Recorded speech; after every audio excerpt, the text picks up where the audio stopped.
come to consult. Today we'll be having a reality conversation later on. But right now, let's start with matters transportation. Stakeholders in the transport sector in the northern region are meeting in Nairobi to deliberate and inform policy changes that will ensure cross-border trade to enhance. According to the sector, delayed clearance at the port is a major inconvenience that has far reaching ramifications. Jimmy Mbogo was there. Let's cross over and listen in.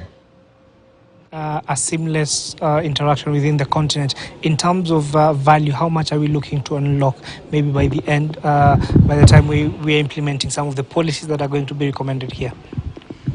When you talk of the value, if you consider that about 17% of trade within the continent is intra, and the rest is the trade that is happening with other countries. And when you have the AFTA coming into the play, it's going to be massive in terms of what Africa can do by itself. So all we need to do is to find what goods are available in which country and how can we be able to add value so that we don't even have to import a lot from other continents, just Africa trading amongst itself within the state. So this is huge. It's huge. It's an area that has not been explored because the level of engagement is very little, very low, and we need to enhance the logistics because it's the logistics that will open up the trading and opportunities. So it's massive. All right, there has also been the question of infrastructure gap. When you look at some of our roads and just the standardization, when you look at our rail systems, for instance, you'll find that the gauge in the railway in Ethiopia is different from the one in Kenya. How then is that going to be solved going forward?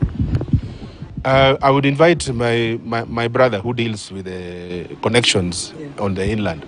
My focus mainly on maritime. Okay. So if you tell me how connected we are within the maritime sector, I'll be able to go into detail. But he knows it touches the road and the rail most of the times, and I allow him to be able to respond on that. This summit here today brings the 6 member countries of Northern Corridor together to discuss intermodal transport, how you can move from one mode to another seamlessly at lower cost. Because what has happened before are the interchanges, either the port or at the ICDs, or when you are transferring from maybe rail in Naivasha to road, there are extra expenses.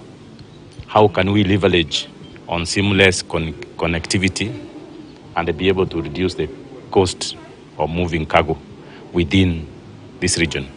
All right, so by having this seamless connectivity, in terms of the cost, by what margins are you looking to reduce it in terms of percentages? If you look, I'll take one example.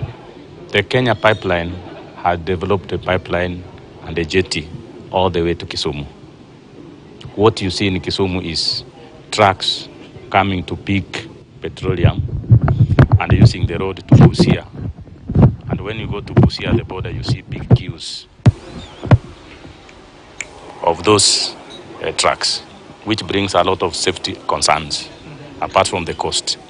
If you use the inland waterways to Uganda, there's a new jetty called Mahati. If you do that, you reduce the cost by 15%. Not talking about safety, just the cost by 15%.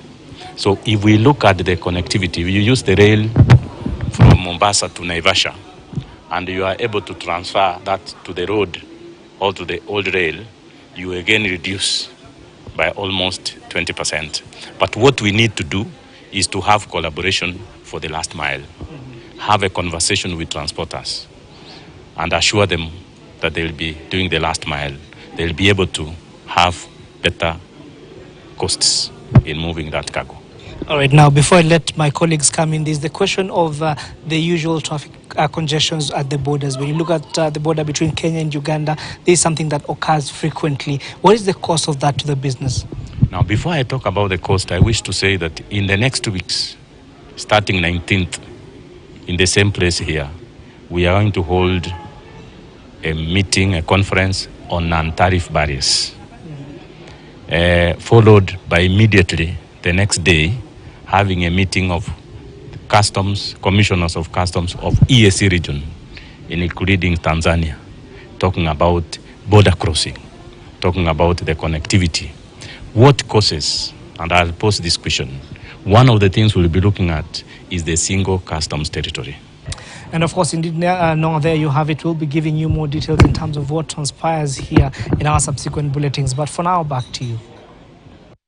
To Martyrs Housing, the government has